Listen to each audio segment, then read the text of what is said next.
person, no name given here, but this is one that's floated around the internet for quite a while. And I think only one Honky Tonk man's come out with it, and maybe one other person. Hello, could we get Dutch's opinion on what Honky Tonk Man said about Rick Rude's death? I know Honky Tonk had to be trolling, right? So let me just give you the synopsis of basically what he said. He said, Rick Rude injected Viagra into his wink wong because he thought he could get an instant hard-on. Instead, he got an infection and his nuts swelled up to the size of cantaloupes, so they had to cut everything off and he killed himself. This is complete nonsense, surely. I never heard that in my life, ever. Now, I did hear that Rick, when he got a female in the room or in a position, he was like a machine.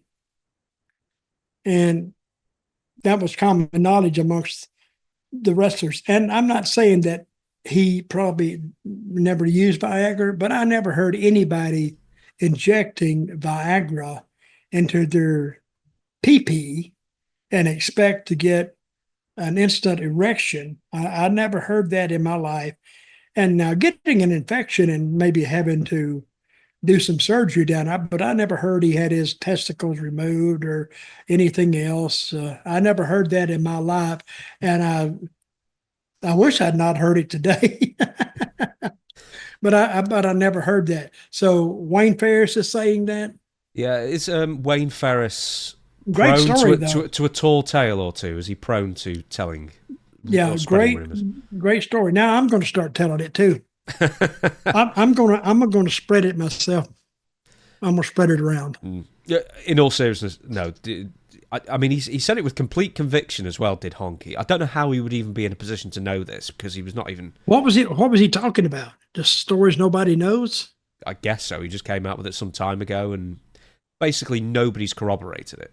Okay, so does he have a podcast or was he doing an interview? I don't know what it was. I'm just sort of reading the email, really. But it was some time ago that I first heard this and I was like, come on. I mean, extraordinary claims require extraordinary proof, and that's just a bunch of words with no proof whatsoever. Well, I'm going to call Wayne up and ask him, what's the root of this? Is it true? And see what he says. I'd like I may get a bigger story than what I'm anticipating. Hey, Wayne Ferris has tons and tons of stories. A lot of stories.